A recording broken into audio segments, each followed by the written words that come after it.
Hello, it's the old git again. Yes, I'm back. And so soon, you might ask. Well, it's because when I see things that make me riled up, then I have to say something. I'm from that age group, Oh, I'm gonna have a moan, but I'm gonna moan in a way that I think a lot of people will agree with me, and that is about this invasion that's going on in the UK. Invasion is exactly what it is, as Suella Braverman put it. She went away to France and she's done another deal and given them another £8 million to stop the boats. But it's not in their interest to stop the boats because they don't want them in their country. Because all they're doing, most of these people who are coming over on these little boats now, they're not really asylum seekers. You shouldn't give them the title of asylum seekers because they're not. They're economic migrants, and especially the ones who are coming in from Albania now. They're just coming to milk the system. Do they not understand that there's not enough resources to keep supporting all these people? And they keep putting them in hotels costing 7 million a day or whatever it is. 7 million a day. That could help a lot of homeless people who are on the streets, who are indigenous to the UK. Ex-servicemen, people with mental health problems, they're not getting the help that they need because we're giving so much money away in so many different ways. Money's for reparation for this, money for that. Rwanda, nobody will ever go to Rwanda anyway. And there is a solution, a very good solution, a very easy solution to stop all this. And it's in the hands of the UK. Now, the UK, and most of the people in the UK voted for Brexit. They voted to leave the European Union so they could take back their borders and control of their laws and such like these kind of things. And that's what people voted for. We want out of Europe so we can stop people coming to the country and just milking the system because really our system is great. But it won't be great if we keep getting more and more people using it. In fact, the weight of these people are going to sink the island eventually. There's that many. And you get so many people saying, oh, they're fleeing war, they're fleeing. They're not. They're not. And the ones who are fleeing war and the ones who have a legal right to come to Europe, come to the UK, are not coming because they can't get processed. They can't get in on it because the whole of the system is taken up with these illegal people. And people who should be coming can't come. They're in the queue behind this lot. Anyway, I rant. But I'm going to stop ranting. I'm going to tell you there is a solution. There is a solution. And if our MPs, our politicians, would get themselves a backbone and say, like everybody, and look what Italy's done. No, I don't want to go there. And get themselves a backbone and start to take control as the British people want them to, we can cure this system. It's very simple. I know I could cure it, and I know what I would do if I was in charge and in power, God forbid. My plan would work. I know it would work. Now, just want to mention somebody as you should listen to, because it's not only people, the indigenous white Caucasian people that live in England that are suffering. We had many people who came to England in the 50s and the 60s and they've paid into the system and they've built their businesses, they've educated their children and they've grown part of our society. They've paid in. Now, all that they've paid in, all that they've done, the same as us, is getting nibbled away and lost to these, I can only say, invaders. I agree with Sue Braverman. So, if you've never heard him, you should listen to a guy called Ben Habib.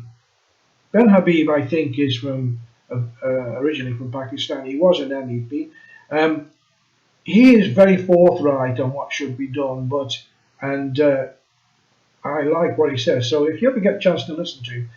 He's on Talk TV sometimes in the morning with Mike Graham. They have a chat with him and they ask him his opinion, and he's got fantastic ideas. But anyway, That's about Ben Habib. Shall I get back to what I'm talking about? Yeah, right. I will. Right. What it is basically is this. I would solve this problem, and how would I do it? Well, it's very, very easy. So what I would do is I would well, let me show you first of all. I want to show you a little video, and then when you've seen the video, I'll talk about how it all works. Okay, that's all we got to do. So hang on there, and I will show you the video. So what do they say in these big TV companies? Roll VT. So roll VT. Okay, firstly, I would not allow the small boats to land on mainland UK. I would, for example, set up camps using the army on a UK uninhabited island, such as the one that I'm showing you now, which is Samson Island. Now, this island is 15 square miles in size, and what I would do, I would moor offshore a hospital ship, and I'd get the army to build camps, nice camps, I mean proper tented camps with all the mod cons so that they can't complain they're getting mistreated, with a processing centre on the island, a stage 1 processing centre. This stage 1 centre would then sort out who these people are. Are they really migrants that need to be helped, or are they just economic migrants that are coming out to milk our system? And what I would do also in this case on this island, as you can see, it's quite a nice island, and it could make a very nice place to stay for a while. What I would do is basically let the women and children or families go to camps or accommodation on the mainland. Now, this would be the first stage of my solution for this problem. In other words, yes, the UK are putting them in the UK, but they're putting them on an island which belongs to the UK. And that's what we should do. That's my first thing, and that's the island that I would choose. But then again, there's plenty more that I'm sure the government would be able to use. So that's the first part of my. So there's a little video that I wanted to show you, and with a little explanation, and that would work. It would work because we're not turning them back to France at this stage, but we're not letting them on the mainland. And as I said there, women and children or families could be forwarded on to the mainland to other camps or other places of safety, whilst they could be processed, which would relieve the tension on the mainland and stop paying for hotels. Now the army could do it very easily. It would take them days to set up a camp because that's what they do in times of crisis. And I believe that England is in a crisis. Now what we can continue to talk about now is stage 2, which stage 2 really is to get through the people and what to do with them when you find out they aren't supposed to be there. And you know, you can keep them on the island as long as you want, as long as they've got everything and well looked after. There's no reason why they stay there until you find out who they are, what they've come for, and if they have the right to be there. And that's the be all and end all of what the government should be doing. Now, once they've been processed, and if they're not eligible to stay in the country, they'll be given an option.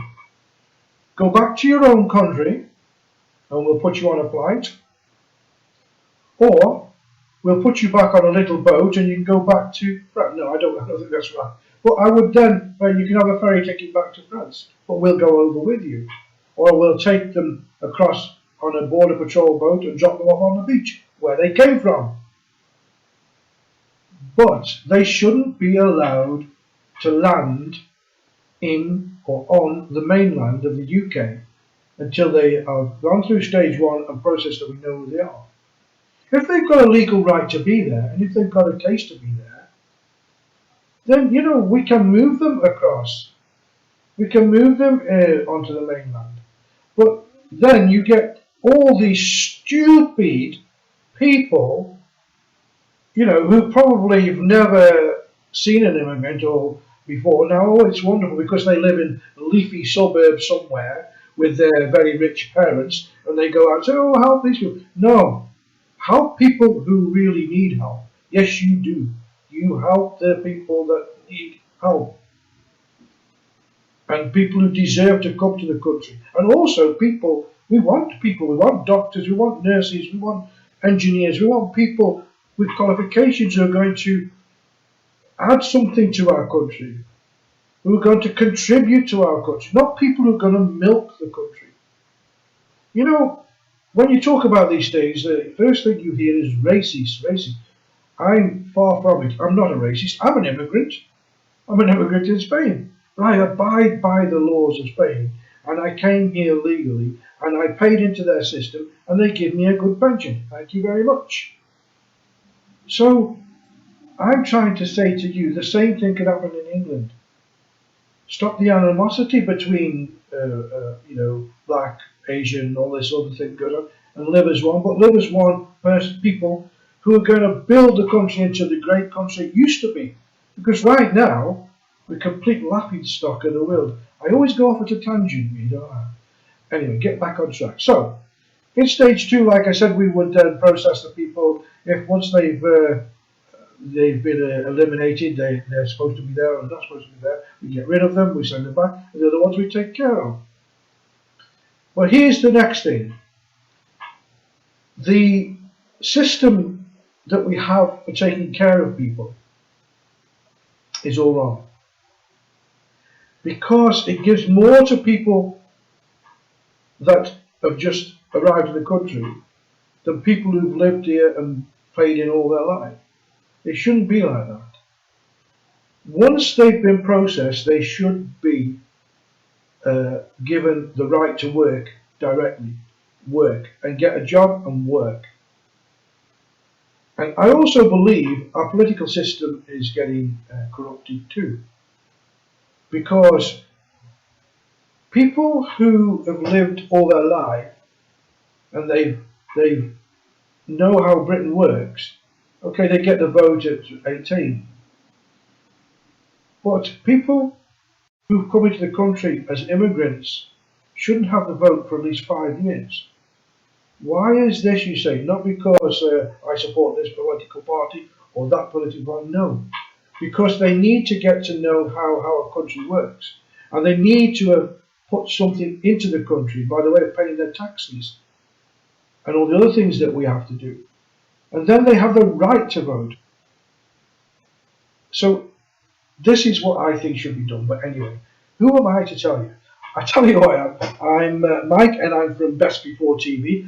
I don't know if you can see it on the bottom of the screen there. You see www.bestbeforetv.com, and that's how you get to my TV channel.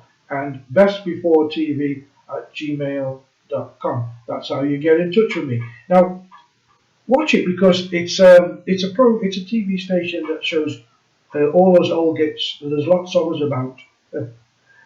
All the old films and TV series, everything that's in public domain, even the old adverts from the 50s and 60s and 70s, and other things as well. I would like to do this show or do shows on the TV live, but they'd only take me off because I have to use various social media platforms, and I don't think I'm PC. I learned that. I don't think I'm PC. But anyway, that's me for now. I've had me rant. I hope you agree with me. If you don't agree with me, let me know. But I'm going to tell you this. The way to do it is keep them off the mainland. Keep them off the mainland until they've gone through a stage 1 process system, and then go forward. Get rid or bring in.